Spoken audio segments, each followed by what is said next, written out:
Okay, so first we're going to be drawing our still life. So you should be looking at the photo that I posted for you on Google Classroom to start as your reference for your still life. So I'm going to start with a line for the table. I'm going to draw the 3 vases as they are in the picture. So when I'm drawing a still life, I like to first just kind of plan out where I want things to go. So I have a rectangle that's going to be here. There's a circle vase that sits in front of that and overlaps the other vase as well. And then there's this kind of triangle top vase that has a flower in it. And the bottom of it, it's kind of more like a jug. The bottom of it is more of cylinder shape or spherical.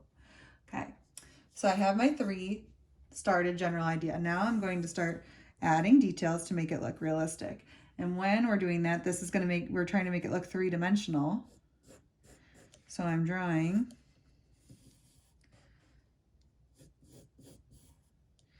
the lid of this vase, even though there's nothing in it. I'm going to draw to the circle. It has a ridge edge here.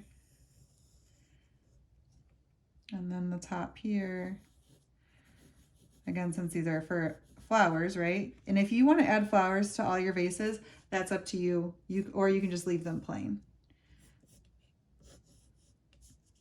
And then I'm back on this one here. Like so.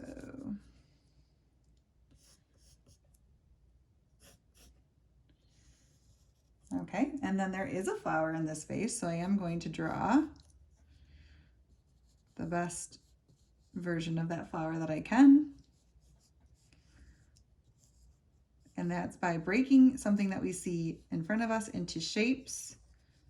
And I am constantly looking at this image of the vase and flowers that is on my computer.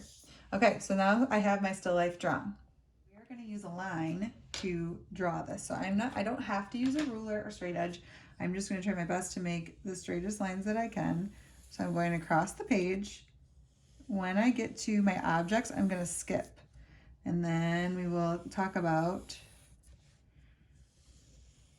what we're going to do with that after. So I'm continuing to draw lines throughout my background all the way. Once we get to an object, we're going to continue the line. However, we're going to follow the shape of the object. So it's no longer going to just be a straight line. Now we're going to go on this angle here where that shape, part of the shape is. I'm going to continue that all the way down on this object. And we're also going to be using different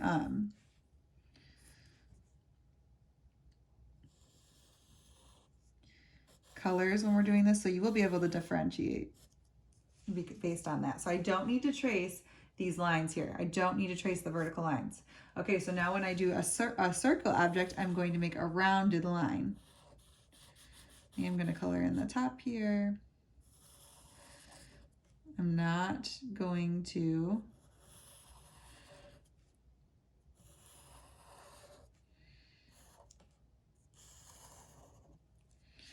do a straight line. I'm doing a rounded line, so it looks like it's going around our object here, like that. And I'm also not going to outline the shape of the circle. Okay, same thing here. Curved lines that look like they could connect to these outside lines. If they were going to continue, it's like they're bent and they're going in a different direction.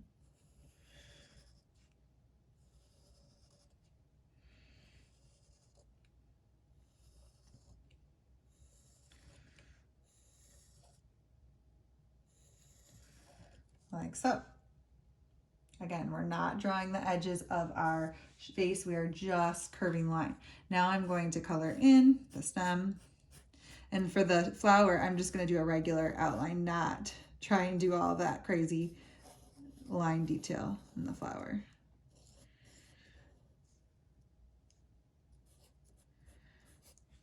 For this, you can color with crayons, colored pencils, markers, however you would like, but you're going to choose 3 colors per thing. So if I want the background to be a certain 3 colors, I'm going to choose a different 3 colors for the table, different 3 colors for each vase, so that way they look different. I chose turquoise, yellow, and this green color for my background. I'm going to continue a pattern, so like turquoise, yellow, green color, and this is only going to be the wall color. So I'm not coloring the vases right now. I'm not coloring the table. I'm only doing this for the wall pattern. Then when I get into a vase, I'm going to choose a new color combination to rotate. Now, I said you can color this. You could also paint this. If you are hoping that you can do another painting, then use your paint to paint this as well. That's fine. So like maybe now this vase, I want to be purple. Oops. And then I'll do 2 other colors. So this will be back to purple here.